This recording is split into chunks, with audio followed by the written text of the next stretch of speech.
আমরা যার কবরকে কেন্দ্র করে বিভিন্ন উৎসব করছি, তিনি এই জায়গায় এসেছিলেন 360 জন মানুষ নিয়ে, মাত্র 360 জন মানুষ।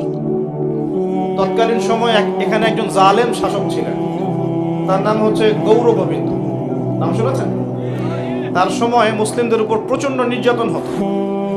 এক ব্যক্তির সন্তান জন্ম হওয়ার ঘটনায় সে গরু করে মানুষকে খাওয়াতে চেয়েছিল, এতে করে তার সন্তানকে তার চোখের সামনে মেরে ফেলা হয়েছে। এগুলো ইতিহাসে লেখা আছে, আমরা পড়েছি, আল্লাহ ভালো জানেন, আমরা এগুলো হিস্ট্রির মধ্যে পড়েছি। তো তিনি সোনারগাঁ চলে যান। সোনারগাঁ গিয়ে তৎকালীন বাংলার শাসককে তিনি বিচার দেন। তিনি কিছু ফোর্স পাঠান, সাথে পাঠিয়ে দেন এই ইয়েমেন থেকে আগত এই যে শাহজালাল রাহিমাহুল্লাহ এবং তার 360 জন। প্রথমে ছিল 210 জন।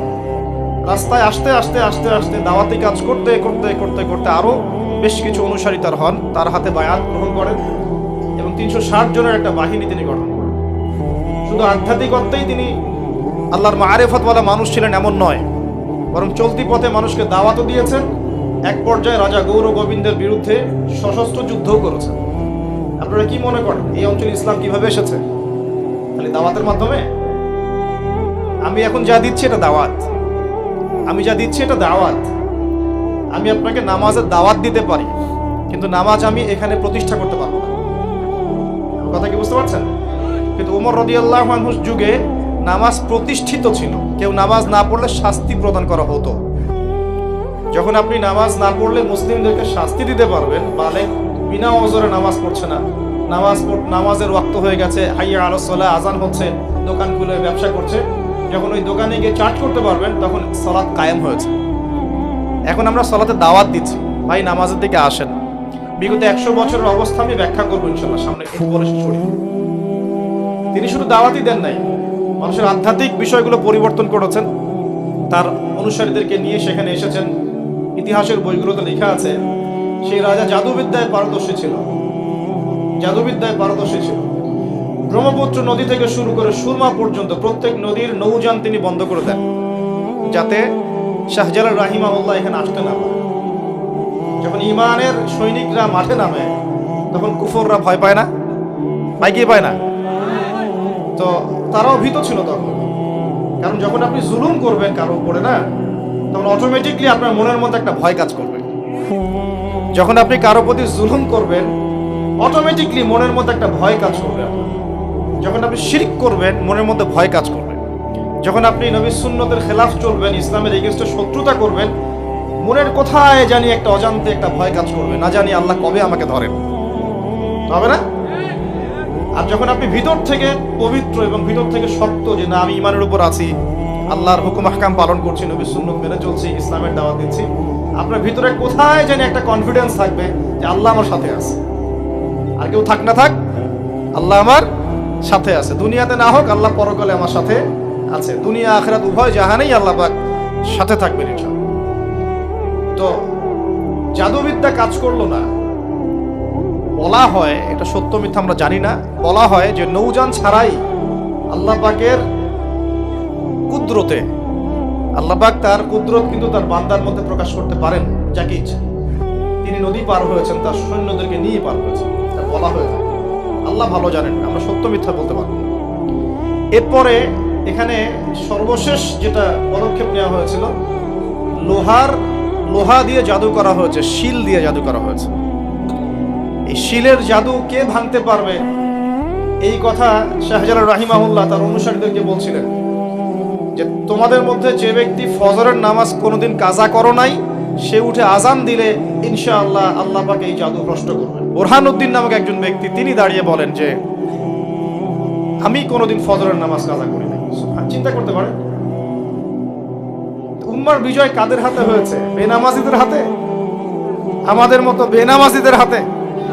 আমরা যারা পর্দা করি না আমাদের হাতে, আমরা যারা সুদ খাই আমাদের হাতে, আমরা যারা ব্যভিচার করছি, পরকিয়া করছি, জেনা করছি, মাদক খাচ্ছি, এই তরুণ সমাজ, আমাদের হাতে কি উম্মার বিজয় হবে?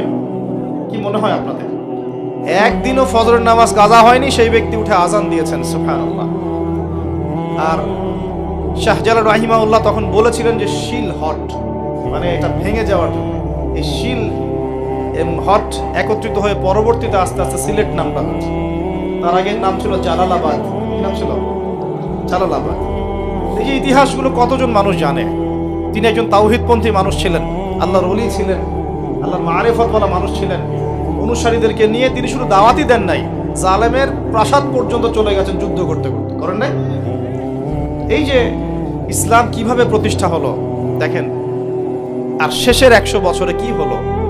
ওই 1200 বছরের ইতিহাস আমরা ভুলে গেলাম, কি হলো শেষের 100 বছর? আমি আপনাদেরকে ফাইন্ড আউট করছি। দেখুন, লাস্ট 100 বছরে আমাদের মুসলিম উম্মার প্রথম যে সমস্যাটা হয়েছে এটা হলো আমরা কোরআন এবং সুন্নাহর যে পরিপূর্ণ জ্ঞান অর্জন, এই জ্ঞান অর্জনের পিছনে পর্যাপ্ত মেহনত করছি না। এটা 1 নম্বর পয়েন্ট। আমরা কি সবাই কোরআন পড়তে জানি? হলফ করে বলতে পারবেন প্রত্যেক ব্যক্তি, আপনারা যারা শুনছেন আমার লেকচার, সবাই কোরআন তেলাওয়াত করতে পারেন বিশুদ্ধ করে? তারপরে যদি জিজ্ঞাসা করি আমরা কতজন কোরআনের অন্তত একটা পারা মুখস্থ করেছি, হাত উঁচু করতে পারবেন? তারপর যদি প্রশ্ন করি আমাদের মধ্যে কতজন জীবনে একটা বার, অন্তত একটা বার আলিফ লাম মিম থেকে মিনাল জিন্নাতি ওয়ান নাস পর্যন্ত অর্থ সহ করেছি অন্তত একবার আল্লাহর কিতাব, হাত উঁচু করতে পারবেন? আমাকে উত্তর দেন। তাহলে বিগত 100 বছরের উম্মার অবস্থা এমন হবে না কেন? আমরা এমন একটা জায়গায় বসে আছি যে আমরা সবাই নবীর সুন্নত অনুযায়ী দাঁড়িয়েও রাখছি না।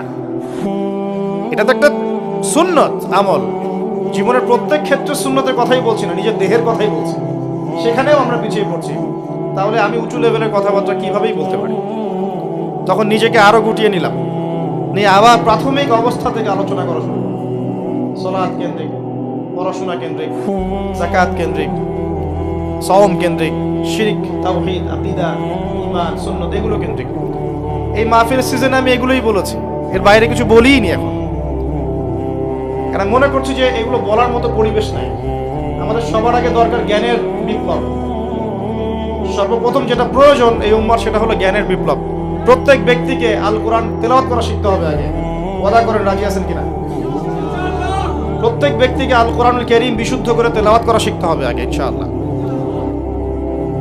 ইনশাআল্লাহ যদি আমি আগামী বছর আসি, আমি 5টা কাজ আপনাদেরকে দিয়ে যাচ্ছি। আগামী বছর এসে 5টা কাজ আগে নিব, তারপর আলোচনা হবে। 1 নাম্বার, সবাইকে বিশুদ্ধ কোরআন তেলাওয়াত করা শিখতে হবে, 1 নাম্বার। 2 নাম্বার, অন্তত একবার আলিফ লাম মিম থেকে মিনাল জিন্নাতি ওয়ান নাস পর্যন্ত এই 30 পারা কোরআন অর্থ সহ অন্তত একটা বার পড়ে দেখতে হবে 1 বছরে। পারবেন? আমি হিসাব করে দেখেছি, যদি প্রত্যেক দিন আপনি 20টা করে আয়াত তেলাওয়াত করতে পারেন এবং 20টা আয়াতের অর্থ পড়তে পারেন, আপনি 1 বছরে আল কোরআন শুরু থেকে শেষ পর্যন্ত অর্থ সহ পড়তে পারবেন। দৈনিক 20টা আয়াত পড়া খুব কঠিন। প্রত্যেক ফরজ নামাজের পরে যদি 4টা করে আয়াত পড়েন তাও 16টা আয়াত হয়, 20টা আয়াত হয়, সরি। 5 ওয়াক্ত ফরজ সালাতের পরে যদি আমরা 4টা করে আয়াত তেলাওয়াত করি, যে কোনো 4টা আয়াত একদম শুরু থেকে নিয়ে 4টা করে আয়াত পড়ি এবং অর্থগুলো পড়ি, 5 ওয়াক্ত নামাজ শেষে আমরা 20টা আয়াত তেলাওয়াত করে ফেলি। খুব কঠিন। 2 নাম্বার কাজ। 3 নাম্বার হচ্ছে আমাদের প্রিয় নবী মুহাম্মদুর রাসূলুল্লাহ সাল্লাল্লাহু আলাইহি ওয়াসাল্লামের জীবনী গ্রন্থ অন্তত একটা বার 1 বছরে পড়ে দেখতে হবে। পারা যাবে ইনশাআল্লাহ? একটা বইয়ের নাম বলে দেব, আর রাহিকুল মাখতুম। কি নাম?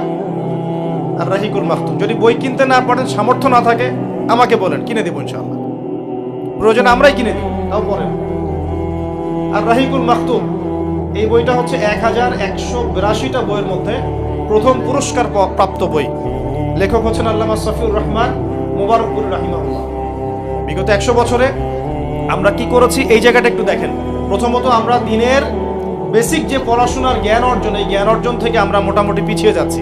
আমরা মনে করছি যে এগুলো আলেম ওলামাদেরই কাজ, দায়ীদের, বক্তাদের, তাদেরই কাজ দিনকে নিয়ে ফিকির করা, আমাদের কোনো দায়িত্ব নাই। এটা কি ঠিক হবে?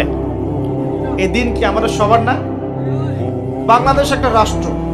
বাংলাদেশ রাষ্ট্রটা কি শুধু পলিটিশিয়ানদের দ্বারাই টিকে থাকে? এখানে সাধারণ জনগণ আছে, পুলিশ প্রশাসন আছে, যুবক যুবতী আছে, শিশুরা আছে, বিভিন্ন অর্থনৈতিক সেক্টরে মানুষ আছে, ফাইন্যান্সের ক্ষেত্রে মানুষ আছে, মিলস, ইন্ডাস্ট্রিজ, ফ্যাক্টরিজ আছে, অনেক কিছু আছে। সব কিছু মিলেই কি একটা জাতি না? এখন যদি মনে একটা অংশের মানুষ দায়িত্ব ছেড়ে দেয়, শুধু প্রশাসন বলে যে আমরা দায়িত্ব পালন করবো না, আপনারা বোঝেন, তাহলে এই পুরো দেশের সিস্টেমটা কলাপস করবে না? শুধু ব্যাংকিং সিস্টেমের মানুষরা যদি বলে আমরা আর ব্যাংক চালাবো না, আপনারা চালান, যা করেন করেন, এই দেশের ইকোনমিক সেকশনটা কলাপস করবে না? যদি ব্যবসায়ীরা বলে আমরা কোনো ব্যবসা করবো না, শুধু এই যে এক্সপোর্ট ইম্পোর্ট অথবা এই যে ট্রানজাকশন, মানে বাস ট্রাক যেটা আমরা বলি, শ্রমিক, মোটর শ্রমিক, তারাই যদি বলে আমরা আর গাড়ি ঘোড়া চালাবো না, জনগণ ভোগান্তিতে পড়বে না? একটা রাষ্ট্র বলেন, সমাজ বলেন, উম্মা বলেন, টিকে থাকে সবার প্রচেষ্টার উপরে। সবাই যখন যার যার জায়গা থেকে তার দায়িত্ব পালন করে, তখন সে রাষ্ট্রের বিজয় কেউ ঠেকাতে পারে? কেউ পারবে না। একই জিনিস উম্মার ক্ষেত্রেও। আমরা যদি মনে করি যে আমরা এটা আলেম ওলামাদেরই কাজ, হ্যাঁ, হাফেজে কোরআন তারাই কোরআন চর্চা করবে, যিনি মুফতি মুহাদ্দিস তারাই ইসলাম নিয়ে পড়ে থাকবে, আমরা কিছু জানি না, তাহলে সমস্যা। আমাদের বেসিক জ্ঞান সবাইকে অর্জন করা উচিত। রাসূল সাল্লাল্লাহু আলাইহি ওয়াসাল্লাম বলেন, তালাবুল ইলমি ফরিদা আলা কুল্লি মুসলিম। প্রত্যেক মুসলমানের উপরে দ্বীনের জ্ঞান অর্জন করাটা ফরজ করা হয়েছে। আমরা কি পড়াশোনা করবো ইনশাআল্লাহ? বেসিক পড়াশোনা করবেন, কোরআন পড়াটা শিখুন। অন্ততপক্ষে নবী সাল্লাল্লাহু আলাইহি ওয়াসাল্লামের 40টা হাদিস মুখস্থ করেন। বেসিক কিতাবগুলো পড়েন, যেমন রিয়াদুস সালেহিন, বুলুগুল মারাম, মিশকাতুল মাসাবি, হাদিসে আরবাঈন, ফয়জুল কালাম, বেসিক বইগুলো একটু পড়ার চেষ্টা করেন।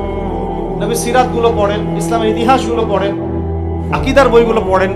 এরপরে আপনি কোনো মাসআলায় ঠেকে গেলে ইমাম সাহেব আছেন, আলেম আছেন, মুহাদ্দিস আছেন, মুফতিরা আছেন, তাদেরকে জিজ্ঞাসা করবেন এবং তাদের সাথে পরামর্শ না করে দিন পালন করবেন না, অবশ্যই পরামর্শ করবেন। আল্লাহ পাক তৌফিক এনায়েত করুন। কাজ দিয়ে যাচ্ছি, কোরআন তেলাওয়াত শিখতে হবে, নবীর জীবনে একবার পড়তে হবে, একবার টপ টু বটম কোরআনের অর্থ পড়বেন। আরেকটা কাজ দিব, সেটা হলো নবী সাল্লাল্লাহু আলাইহি ওয়াসাল্লামের 40 হাদিস কমপক্ষে মুখস্থ করতে হবে। পারা যাবে ইনশাআল্লাহ? 1 বছর সময় থাকলো, পারবেন তো ইনশাআল্লাহ? উম্মার পিছিয়ে পড়ার কারণ প্রথমত জ্ঞান থেকে পিছিয়ে পড়া। শুধু এই জ্ঞান নয়, আমরা কিন্তু অনেক ক্ষেত্রে বিশ্বে যে জ্ঞানগুলো মানে প্রয়োজন হচ্ছে, যেমন আইসিটি, আপনার medical science, engineering, philosophy, economics, geopolitics, যে বিশ্বকে ডিল করতে যে জ্ঞানগুলো দরকার, এই জ্ঞানগুলো অর্জনের ক্ষেত্রেও কিন্তু আমরা অনেকে পিছিয়ে পড়ছি না? পড়ছি কিনা? একজন ইমাম সাহেব কেন জানবেন না যে ওয়ার্ল্ডে কি হচ্ছে? জানা উচিত কিনা? একজন মুফতি সাহেব কেন বুঝবেন না যে বিশ্বের অর্থনীতি কিভাবে চলছে? কেন বুঝবেন না? বুঝতে হবে কিনা? না হলে বিশ্বকে আমি ডিল করবো কিভাবে? অতএব এই জেনারেল সেকশনের পড়াশোনা এটাও ফেলে দেওয়া যাবে না। কথা বুঝতে পারছেন? জেনারেল সেকশনের পড়াশোনাটাকেও ফেলে দেওয়া যাবে না, বরং এই পড়াশোনাটাকে ইসলামের সাথে কম্বাইন্ড করে আপনাকে আগামীতে চলতে হবে। পারা যাবে ইনশাআল্লাহ? আল্লাহ পাক তৌফিক দেন। অনেকে ভাই দেখি নামাজ শুরু করেছেন, এখন মাদ্রাসায় ভর্তি হতে যাচ্ছেন, এদিকে আপনি অনার্স পড়া শুরু করেছেন, মাস্টার্স দিচ্ছেন, বলছেন এখন আর অনার্স মাস্টার্স ভালো লাগে না, আমি সব বাদ দিয়ে মাদ্রাসায় পড়তে হবে। সবাই কি মাদ্রাসায় পড়তে পারবে? সম্ভব? আপনি যে সাবজেক্টে পড়ছেন ওই সাবজেক্টে পড়াটা শেষ করে ওই জ্ঞানটাকে আপনি ইসলামের কল্যাণে কাজে লাগানোর চেষ্টা করেন। আমি রিকোয়েস্ট করব প্রত্যেক মুসলমান ভাই যেন দিনের অন্তত বেসিক পড়াশোনাগুলো করেন, জ্ঞান অর্জন করেন। আল্লাহ পাক তৌফিক এনায়েত করুন। সবচেয়ে বেশি প্রয়োজন আমাদের জ্ঞানের বিপ্লব, এবং এই জ্ঞান চর্চার মধ্য দিয়ে ইনশাআল্লাহ আমরা সমাজ পরিবর্তন করবো ইনশাআল্লাহ তাআলা। দেখুন, আইয়ামে জাহিলিয়াতের সেই 23 বছর পরিবর্তন হয়েছে কোরআন এবং সুন্নাহর জ্ঞানের মাধ্যমে। কিন্তু নবী সাল্লাল্লাহু আলাইহি ওয়াসাল্লাম এই কোরআন সুন্নাহর জ্ঞানকে সাহাবীদের মধ্যে ছড়িয়ে দিয়েছেন এবং তারা সেই জ্ঞানের আলোকে তাদের ব্যক্তি জীবন পরিবর্তন করেছেন, তাদের পরিবার পরিবর্তন করেছেন, তাদের আকীদা বিশ্বাস পরিবর্তন করেছেন। দুনিয়ার যে বস্তুবাদিতা, এখান থেকে পরকালের চেতনা জাগ্রত হয়েছে। আল্লাহ পাকের আদেশের সামনে আত্মসমর্পণের চেতনা নিয়েছেন। এক পর্যায়ে তারা কিন্তু দিনের জন্য সংগ্রাম করেছেন, কষ্ট স্বীকার করেছেন। প্রয়োজনে তারা কিন্তু মক্কা থেকে হিজরত করে মদিনাতেও চলে গেছে। মানে তারা সবকিছুই করেছেন, কিন্তু শুরুটা হয়েছিল কি দিয়ে? জ্ঞানের চর্চার মধ্য দিয়ে। তাহলে আমাদের প্রথম কি দরকার ভাই? কোরআন এবং হাদিসের কেন্দ্রিক জ্ঞানের চর্চা। আল্লাহ পাক সবাইকে করার তৌফিক এনায়েত করুন, আমিন। আর এই জ্ঞান চর্চাটার কথা বলি, একা একা হবে না, উস্তাদ লাগবে কিনা? টিচার লাগবে, উস্তাদ লাগবে। যে সেক্টরে জ্ঞান অর্জন করছেন সেখানকার উস্তাদদের সাথে সুসম্পর্ক রেখে বরেণ্য উলামায়ে কেরামদের সাথে সহবতে থেকে আপনি জ্ঞানের চর্চা করেন ইনশাআল্লাহ তাআলা। আল্লাহ পাক আপনার জ্ঞানে বরকত দান করুন, আমি দোয়া করি। দ্বিতীয় যে বিষয়টা আমরা পিছিয়ে পড়েছি বিগত 100 বছর, সেটা হলো আমরা জানি অনেক কিছুই, জানা অনুযায়ী আমল সবাই করি না। এটা হচ্ছে দ্বিতীয় রিজন। আমরা অনেক সময় অনেক বড় বড় কথা বলি, কিন্তু কথা অনুযায়ী কাজ নাই। অনেক কিছু জানি ঠিকই, কিন্তু আমল করতে পারি না। আমরা একটা সূত্র ফলো করলেই জানা অনুযায়ী আমল করতে পারবো ইনশাআল্লাহ। আমি কি সূত্রটা বলে দিব? সূত্রটা হচ্ছে, একজন ব্যক্তিত্ব আছে আমাদের সামনে, সেই ব্যক্তিত্বকে হুবাহু কপি পেস্ট করতে হবে। কাট পেস্ট আছে না, কপি পেস্ট, এরকম কপি পেস্ট করতে হবে একজন ব্যক্তিত্বকে। তার নাম মুহাম্মদ রাসূলুল্লাহ সাল্লাল্লাহু আলাইহি ওয়াসাল্লাম। আজকে রাত্রে লেকচার শুনলেন, বাসায় গিয়ে ঘুমাবেন, এমনি এমনি ঘুমাবেন না। ঘুমানোর আগে বিসমিল্লাহ বলে লাইটটা অফ করবেন, বিছানাটা বিসমিল্লাহ বলে ঝাড়বেন, ঠিক আছে? ওয়াশরুম থেকে পারলে ওযু করে আসবেন, মশারি দিচ্ছেন, লাইটস অফ করছেন, পাত্র যেগুলো আছে সেগুলো একটু ঢেকে রাখবেন বিসমিল্লাহ বলে, দরজা লাগাবেন বিসমিল্লাহ বলে। এরপর 3 বার পড়বেন সূরা ইখলাস একবার, সূরা ফালাক একবার, সূরা নাস একবার, পরে হাত একত্রিত করে ফু দিয়ে গা মাসাহ করবেন। এই কাজটা 3 বার করবেন। একবার আয়াতুল কুরসি পড়বেন, সূরা বাকারার 255 নম্বর আয়াত, আল্লাহু লা ইলাহা ইল্লা হুয়াল হাইয়ুল কাইয়ুম, এটা শেষ পর্যন্ত। এরপর সূরা বাকারার শেষের 3টা আয়াত পড়বেন, লিল্লাহি মা ফিস সামাওয়াতি, এখান থেকে ফানসুরনা আলাল কওমিল কাফিরিন পর্যন্ত। তারপর ডান কাতে পাশ ফিরবেন, বলবেন আল্লাহুম্মা বিইসমিকা আমুতু ওয়া আহইয়া। হাত নিবেন, হাতে গুনতে থাকবেন সুবহানাল্লাহ সুবহানাল্লাহ সুবহানাল্লাহ 33 বার, আলহামদুলিল্লাহ আলহামদুলিল্লাহ আলহামদুলিল্লাহ 33 বার, আল্লাহু আকবার আল্লাহু আকবার আল্লাহু আকবার 34 বার, ঘুমিয়ে যাবেন। এখন যদি আপনি 6 ঘন্টা ঘুমান, আপনি নবী সাল্লাল্লাহু আলাইহি ওয়াসাল্লামের সুন্নত অনুযায়ী ঘুমিয়েছেন, প্রত্যেক ঘন্টা ঘুমানোর জন্য আল্লাহ আপনাকে নেকি দিবেন ইনশাআল্লাহ। এমনি ঘুমালে নেকি হতো না, রেস্ট নেওয়া হতো। আমি একজন ব্যক্তিত্বের কথা বলছি, যার প্রতিটা কাজ অনুসরণ করলে ইনশাআল্লাহ জানা অনুযায়ী আমলটা হয়ে যাবে, আল্লাহর কাছে আমরা মাকবুল হব ইনশাআল্লাহ। পারা যাবে ইনশাআল্লাহ। ঘুম থেকে উঠলেন, এমনি এমনি উঠে চলে যাবেন না, উঠেন, বসেন, বসে ঘুমের ভাব দূর করেন, দূর করে বলবেন আলহামদুলিল্লাহিল্লাযী আহইয়ানা বা'দা মা আমাতানা ওয়া ইলাইহিন নুশুর। এবার বাথরুমে যান, বাথরুমে গিয়েই বাথরুমে ঢুকে গান গাওয়া শুরু করবেন। বাথরুমে ঢুকেই বাম পা দিয়ে ঢুকবেন, ঢোকার সময় বলবেন বিসমিল্লাহ আল্লাহুম্মা ইন্নী আউযু বিকা মিনাল খুবসি ওয়াল খাবাইস। বাথরুমে কিন্তু জিন শয়তান থাকে। বাথরুমে কি থাকে? বিজ্ঞান এটা প্রমাণ করতে পারে নাই, এগুলো নাসা বিশ্বাস করবে না, কিন্তু আল্লাহর রাসূল যেহেতু বলেছেন আমরা বিশ্বাস করব। বিজ্ঞান কি সব আবিষ্কার করতে পেরেছে? বিজ্ঞান কি সব আবিষ্কার করতে পেরেছে? বিজ্ঞানের আবিষ্কার কত পার্সেন্ট? এই মহাবিশ্বের 1%ও না, মহাবিশ্বের 1%ও না। আমাদের দেহের মধ্যেই যে রূহটা আছে, এই রূহটার কি কোনো ব্যাখ্যা করতে পারা গেছে? রূহটা কেমন, কঠিন না তরল না বায়বীয়, ব্যাখ্যা করা গেছে? ইয়াসআলুনাকা আনির রূহ কুলির রূহু মিন আমরি রাব্বি ওয়া মা উতীতুম মিনাল ইলমি ইল্লা কালিলা। আল্লাহ পাক বলছেন, হে নবী, তারা তোমাকে রূহ সম্পর্কে জিজ্ঞাসা করে, আত্মা সম্পর্কে জিজ্ঞাসা করে, তুমি বলে দাও এটা তোমার রবের আদেশ মাত্র। রবের আদেশে এসেছে, আদেশে